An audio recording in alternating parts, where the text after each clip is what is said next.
The first mistake Lillian Voss ever made was thinking she could break Marcus Kane. The second, believing the chains around his wrists were stronger than the fire in his eyes. That night, in her penthouse of shadows and secrets, she learned the hard way.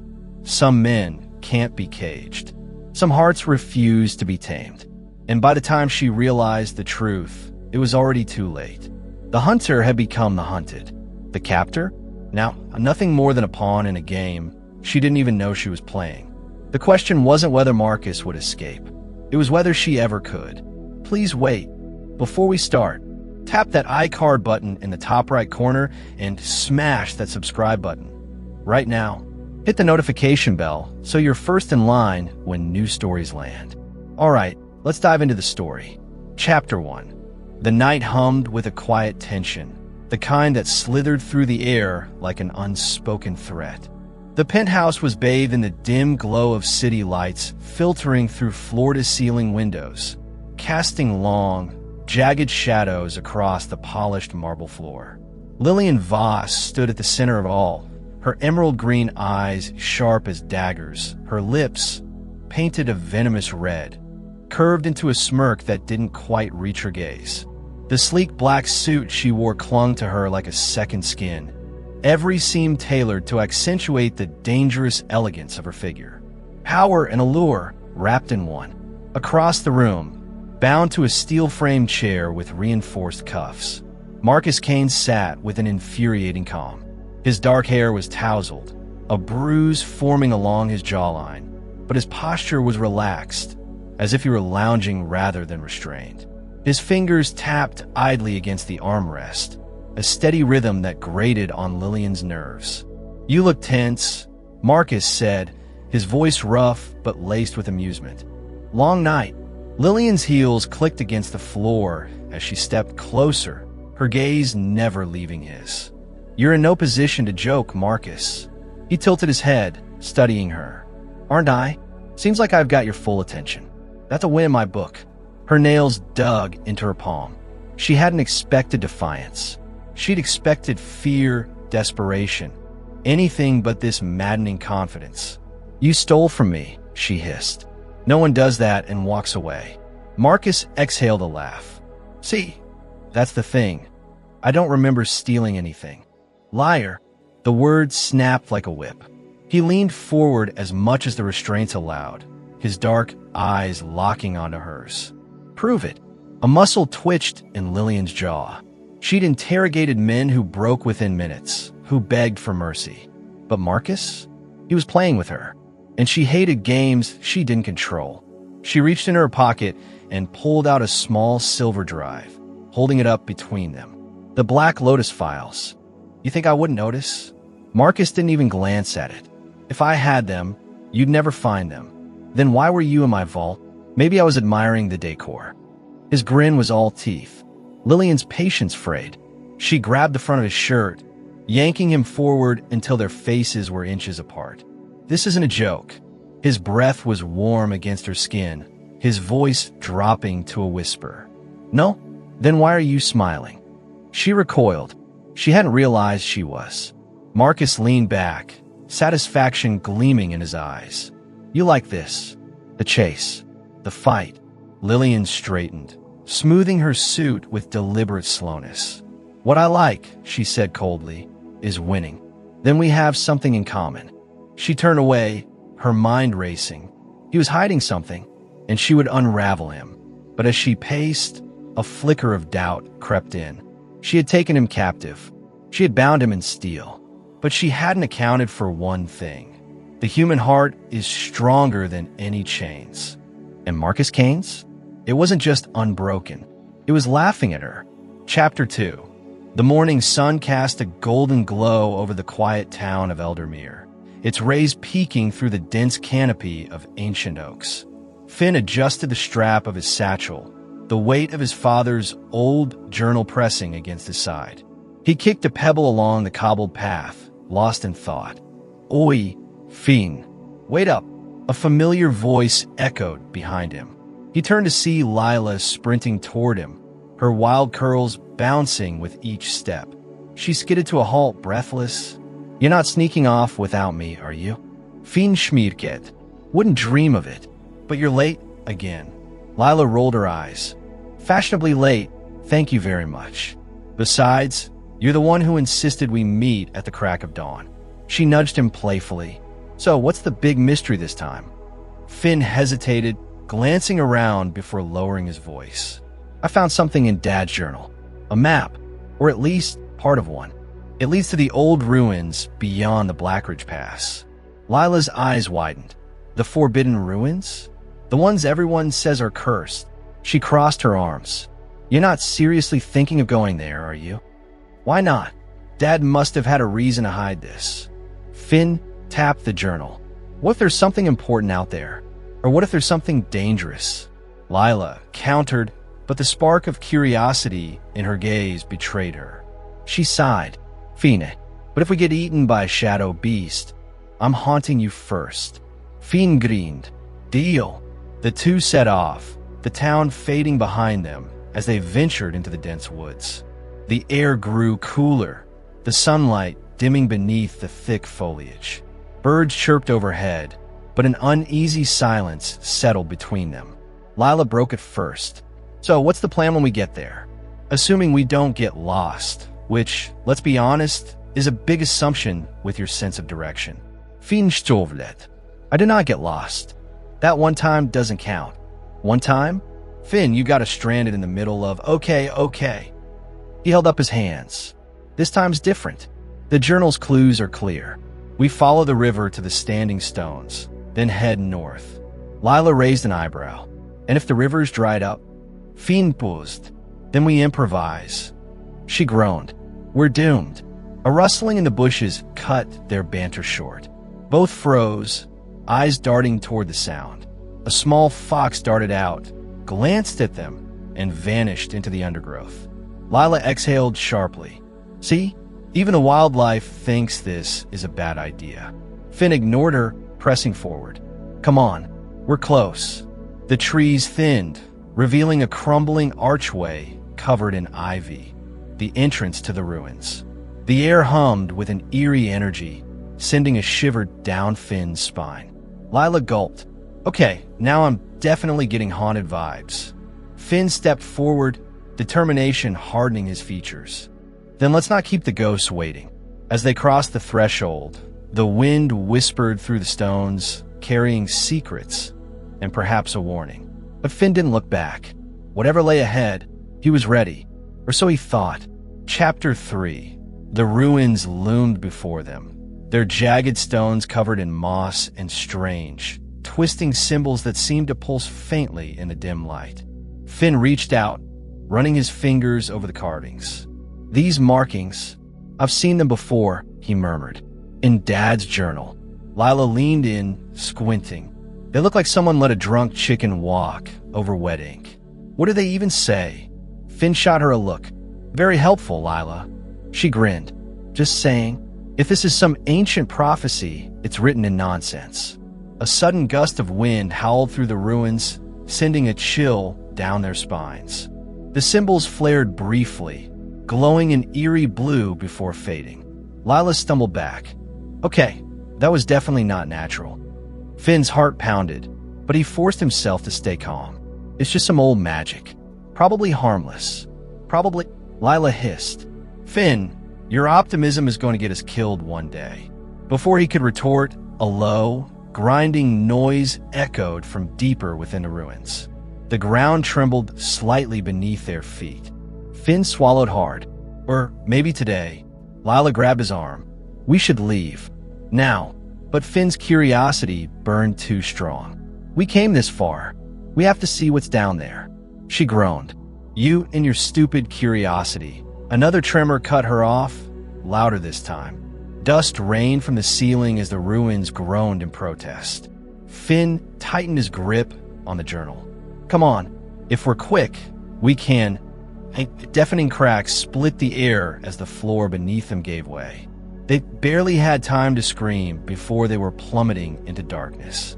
Finn hit the ground hard, the impact knocking the wind out of him. Gasping, he rolled onto his side. Lila, you alive? A groan answered him. Barely. Remind me to never follow you into a creepy ruin again." He chuckled weakly. Noted, as his eyes adjusted, he realized they'd fallen into a vast underground chamber. Torches flickered to life along the walls, their flames burning an unnatural green. Lila sat up, wincing. "Okay, that is not creepy at all." Finn ignored her sarcasm, his gaze locked on the center of the room. A pedestal stood there, and atop it a shimmering silver key. He stood slowly, drawn toward it. "This is it. This is what Dad was looking for." Lila scrambled to her feet. "Finn, wait. This whole place is booby-trapped. You don't just take the glowing key." But he was already reaching out. The moment his fingers brushed the metal, the ground shook violently. A deep, guttural growl echoed through the chamber. Lila's face paled. "Oh, you gotta be kidding me." From the shadows, 2 glowing red eyes appeared. Then 4. Then 6. Finn's blood ran cold. Lila." She grabbed his arm, her voice a terrified whisper. "Run." They bolted, the creatures, whatever they were, screeching behind them. The ruins seemed to twist and shift, corridors appearing and vanishing as if the very walls were against them. Lila panted as they sprinted. "Next time, if there's a next time, we stick to safe adventures." Like knitting. Finn didn't argue. Right now, he was just hoping they'd live long enough to have a next time. The exit loomed ahead, a sliver of daylight cutting through the darkness.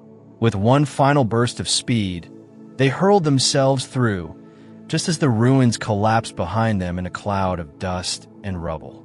They lay on the grass, gasping for air. Lila turned her head, glaring at him. "I hate you." Finn grinned weakly, holding up the key. "But we got it."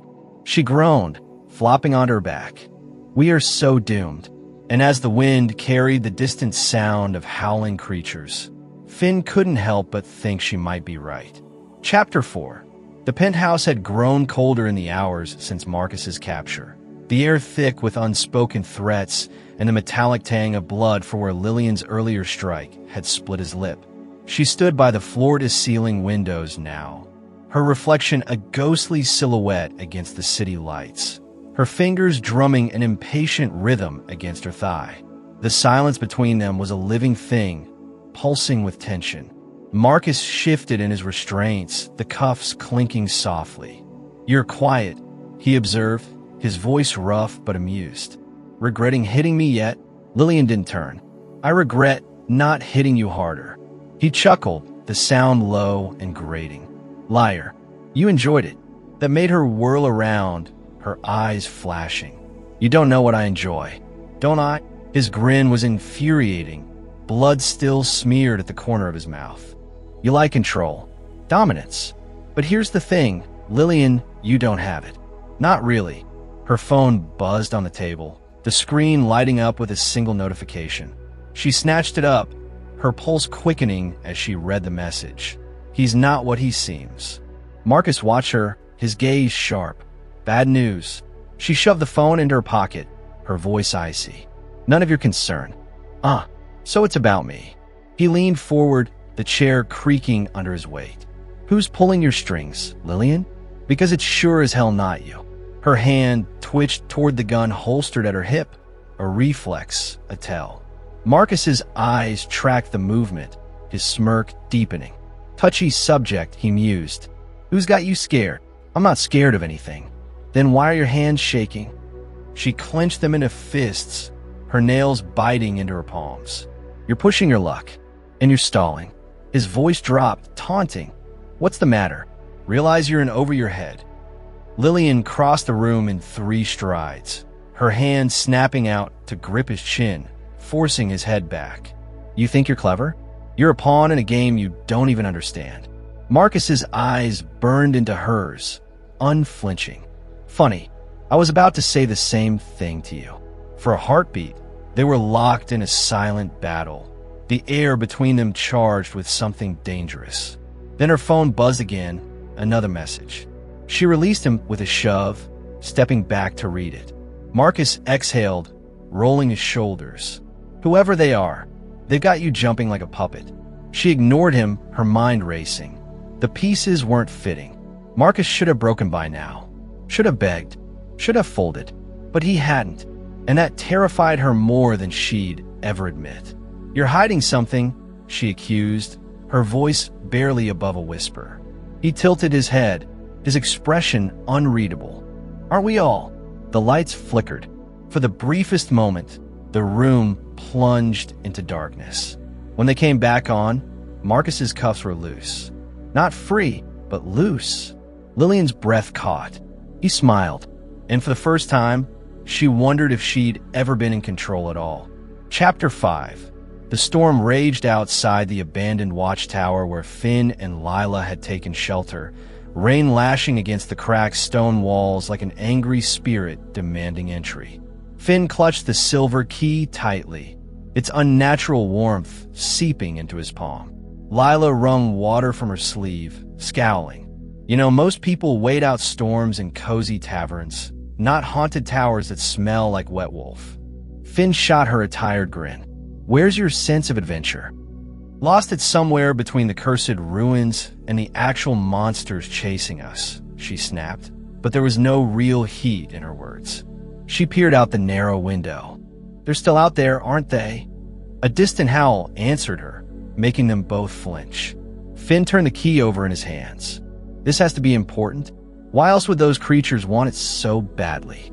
Lila plopped down beside him, her shoulder brushing his. "Maybe it opened something terrible, like a door to the underworld, or your grandmother's recipe vault." Finn snorted. Grandma's gingerbread was terrifying. Lightning flashed, illuminating strange carvings on the far wall that hadn't been visible before. Finn stiffened. Lila followed his gaze. "Oh no, I know that look. That's your I have a bad idea look." He was already moving toward the wall.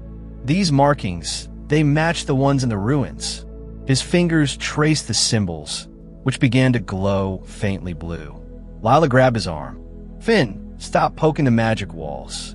Last time you did that." A loud click interrupted her as a hidden compartment slid open. Inside lay an ancient map, perfectly preserved. Finn's breath caught. "Lila, this shows the way to the Heartspring." "The what now?" "The Heartspring." Finn's voice trembled with excitement. "The legends say it's a sacred place where the first magic was born. Dad's journal mentioned it. He thought it was just a myth." Lila stared at the map, then at Finn's glowing eyes. "Let me guess. You want to go there?" He met her gaze, deadly serious. "I have to." Another howl cut through the storm, much closer this time. Lila cursed under her breath. "We'll never make it through those creatures in this weather." Finn studied the map, then grinned. "We don't have to. There's an old smuggler's tunnel marked here. It leads straight to the valley below Blackridge." Lila groaned. "Of course there is. Because nothing bad ever happens in dark, enclosed spaces with monsters on our tail." As if on cue, something heavy slammed against the tower's door below them, making the entire structure shudder. Finn rolled up the map with shaking hands. "Tunnel it is." They scrambled up the crumbling stairs just as the door below splintered open. The creature's snarls echoed up the stairwell, their claws scraping against stone. Lila reached the trapdoor first, yanking it open. "Hurry up, hero!" Finn dove through after her, slamming the door shut just as the first creature reached the top step. Something heavy thudded against the wood as Lila threw the bolt. The tunnel stretched before them, pitch black and reeking of damp earth. Finn fumbled for his glowstone. "Ready for another adventure?" Lila's smile was all teeth in the dim light. "I hate you so much right now." As they plunged into the darkness, the creature's furious screeches fading behind them, Finn couldn't shake the feeling that the worst was yet to come. The Heartspring awaited, and whatever secrets it held might change everything. Chapter 6. The penthouse had become a battlefield of silence and unspoken threats, the air thick with the scent of gunpowder and Lillian's expensive perfume. She stood with her back pressed against the hidden safe, her fingers trembling as she input the code. The electronic lock beeped, once, twice, then released with a hiss. Marcus leaned against the opposite wall, arms crossed, watching her with that infuriating half-smile. Nervous, she shot him a glare over her shoulder. "Shut up. Or what? You'll shoot me again." He rubbed his shoulder where her bullet had grazed him during his escape. Didn't work so well the first time. The safe door swung open. Lillian's breath caught. The Black Lotus files were gone. In their place lay a single slip of paper. Her hand shook as she picked it up. The words burned into her vision. "You took me captive, but you never took my heart." Marcus pushed off the wall, his footsteps deliberate as he closed the distance between them. "Looks like you've been played, Lillian." She whirled on him, the paper crumpling in her fist. "This was you, was it?" He tilted his head, studying her. "Or did someone else beat us both?" Her gun was in her hand before she could think, the barrel pressed under his chin. "I should kill you right now." Marcus didn't flinch. His eyes, dark, endless, held hers. "Then do it." Her finger hovered on the trigger. The seconds stretched. His lips curved. "That's what I thought." With a snarl, she lowered the gun. "Who are you?" The question hung between them, heavy with everything unspoken. Marcus reached into his jacket. Lillian tensed, but all he produced was a small silver badge. The emblem glinted in the dim light, a crest she recognized instantly. Her blood ran cold. "You?" The word came out strangled. "Surprise." His smile didn't reach his eyes. "I was never after the files, Lillian. I was after you." The realization hit like a physical blow. The late-night meetings, the carefully planted evidence, the way he let her capture him so easily. It had all been a trap, and she'd walked right into it. Outside, sirens wailed. "Closer now." Marcus stepped back, his voice dropping to a whisper. "They're coming for you. You have two choices, run or face what you've done." Lillian's laugh was brittle. "You think I'm afraid of them?" "No." His gaze never wavered. "I think you're afraid of yourself." The door burst open. Men in black tactical gear flooded the room, weapons raised. Marcus didn't move, didn't speak, just watched as they dragged her away. And as the cuffs closed around her wrists, Lillian realized the cruelest truth of all. The heart she tried to break had broken her instead. Chapter 7. The interrogation room was colder than Lillian expected, the metal chair biting into her thighs through the thin fabric of her suit. The fluorescent lights hummed overhead, casting harsh shadows that made the dark circles under her eyes look even deeper. She flexed her wrists against the cuffs, the metal clinking mockingly against the table. The door opened with a soft click. Marcus stepped in, looking annoyingly well-rested in a crisp black suit, his badge gleaming at his hip. He carried 2 paper cups of coffee, steam curling from the tops. "Thought you might need this," he said, sliding one across the table. Lillian didn't touch it. Here to gloat. He took the seat opposite her, his movements deliberate. "Here to talk." She leaned forward, the chains rattling. "About what?" "How you played me." Marcus took a slow sip of coffee. "About why you did it." A bitter laugh escaped her lips. "You wouldn't understand." "Try me." The silence stretched between them, thick with unspoken words. Outside, rain began to patter against the one-way mirror. Lillian finally reached for the coffee, the heat seeping into her chilled fingers. "You think this changes anything? That because you wore a badge this whole time, you're the hero?" Marcus's jaw tightened. "I never said I was a hero." "Then what are you?" He met her gaze head-on. "The man who gave you every chance to walk away." The truth of it hit her like a physical blow. The unlocked doors she'd assumed were careless security. The files left just slightly too accessible. The way he'd looked at her that first night. Not with suspicion, but with something dangerously close to hope. She set the coffee down with trembling hands. The Black Lotus files never existed, did they? Marcus exhaled, long and slow. No, they didn't. All those months of planning. The risks she'd taken. The people she'd hurt for nothing. Her voice came out strangled. Then what was this all about? He reached into his jacket and slid a photograph across the table. A younger version of herself stared back, standing beside a man she hadn't seen in years, her her father. Your family's legacy, Marcus said quietly. The real game being played, and you were about to become just another pawn. The walls seemed to close in around her, all her carefully constructed lies crumbling at once. Outside, thunder rumbled. Lillian looked up, her eyes burning. What happens now? Marcus stood, his chair scraping against the floor. Now, he pulled a key from his pocket and unlocked her cuffs.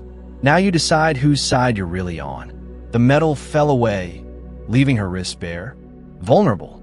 Free. She rubbed at the red marks, her mind racing. This is a trick. Marcus moved to the door, pausing with his hand on the knob. The only trick was making you believe you had no choice. Then he was gone, leaving her alone with the photograph, the cooling coffee, and the terrifying realization. The strongest chains had never been the ones around her wrists. They'd been the ones around her heart. And for the first time in years, they were finally broken. And that was the end of the story. Comment below if you want the next chapter, and hit that like button. Please subscribe, turn on the bell, and as always, keep the last light burning.